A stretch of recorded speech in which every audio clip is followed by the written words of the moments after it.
Hey YouTube, it's ICU and welcome to the 53rd episode of Best Tech Info and Rumors.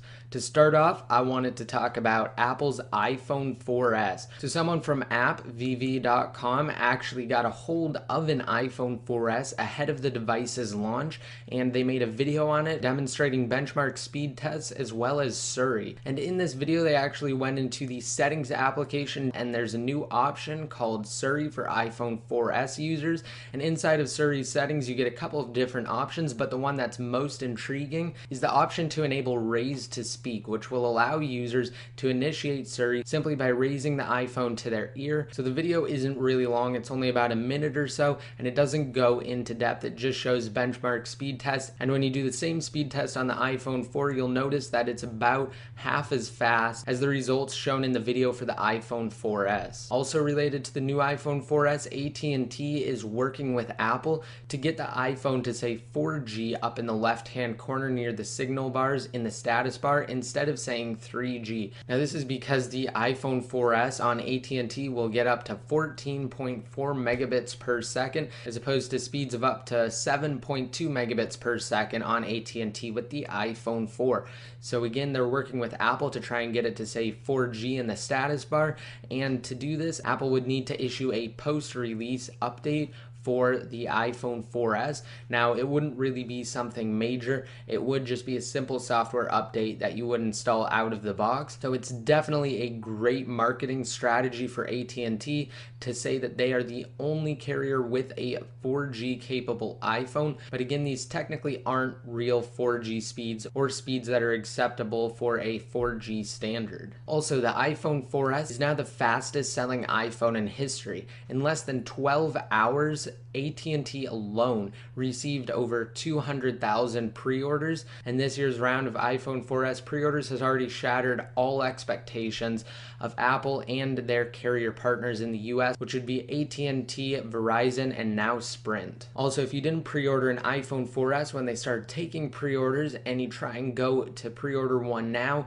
it will say that it will ship within 1 to 2 weeks instead of saying that it will arrive on October 14th, which is the device's release date. So again, this just furthers the point that this is the fastest selling iPhone, and considering that it hasn't even hit the stores and these are just pre-orders, that is pretty amazing. Also, if you're wondering how Siri actually knows who your family members and friends are, there's a new field in the Contacts app for iOS 5 called Related People. And to access Related People, all you have to do is go inside of your Contacts app if you're on iOS 5, and then either create a contact or go to the contact and then scroll down and tap Add Field. Once you're there, scroll down to the bottom and pick the second to last option, which should be Related People, and then from there you get a whole bunch of different tags that you can set. For instance, you can set them as your parents, siblings, coworkers, and you can even create your own custom tags. But of course, if you don't want to go through all of that trouble, if you're having a conversation with Siri and you tell it to text your brother, for instance,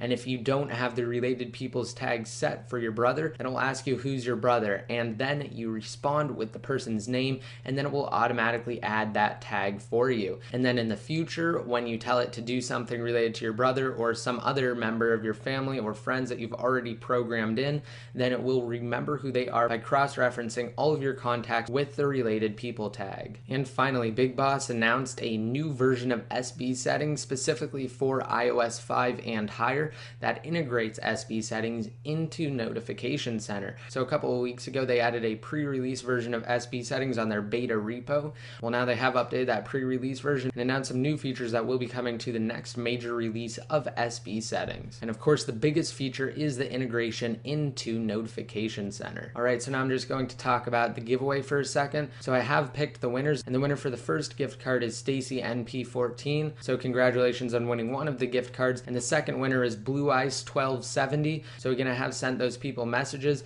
and when they respond, I will send them the code to their gift cards. And as for my next giveaway, I won't be doing one this time around, and that's because the giveaway requirements were not met. So I'm not doing a giveaway this time around, but I might do one in the near future.